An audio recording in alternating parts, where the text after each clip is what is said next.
পুরীর জগন্নাথ ধামের মুখ্য পাণিগ্রাহী তিনি কি বলল শুনলে আপনারা অবাক হয়ে যাবেন।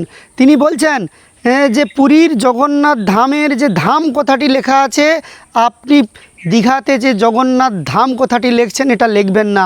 পৃথিবীতে অসংখ্য মন্দির আছে জগন্নাথ দেবের, তারা কেউ ধাম লেখেনি, কারণ পৃথিবীতে একটিই হচ্ছে জগন্নাথ দেবের ধাম আছে, সেটা হচ্ছে পুরীর জগন্নাথ ধাম। আপনি ধাম কথাটি লিখবেন না। কিন্তু মমতা ব্যানার্জি সেই কথা শুনলো না।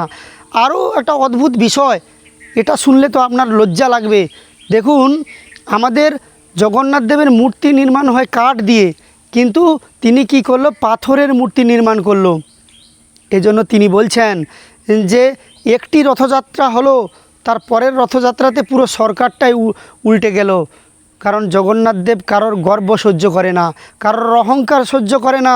সেই বক্তব্যটি একবার শুনুন আপনারা। একবার এটা আমি কোনো রাজনীতি করি না, যেটা লিগাল হয় আমি বলি। মমতা ব্যানার্জি আমার কথা শুনলো না, দীঘাতে ধাম লেখিল, আমাকে কিছু মানলো না, পাথর মূর্তি করলো, প্রভু অহংকার সয় না করলো। এই যে শুভেন্দু আসলো, আমার শুভেন্দু শিষ্য আমার, ও সঙ্গে সঙ্গে ধামটা কেটে দিল সঙ্গে সঙ্গে। ধাম লেখে লাভ কি যাচ্ছে? আর ধাম তো জগন্নাথ ধাম, মানিয়াঞ্চলে মহাপ্রভু এখানে আছে। এরকম তো হাজার হাজার মন্দির হচ্ছে, কি আছে বাবা বলুন? এই জন্যে গভর্নমেন্ট উল্টে গেল। আর কি, প্রভুকার অহংকার সয় না, ভগবানকার গর্ব সয় না। শুনলেন তো, জগন্নাথ দেব কখনো কারোর অহংকার সহ্য করে না।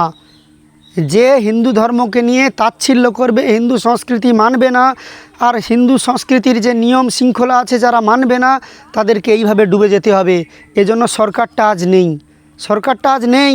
এবার হিন্দুত্বের বিরোধিতা যারা করবে তাদেরকেও মরতে হবে, তাদেরকেও ডুবতে হবে।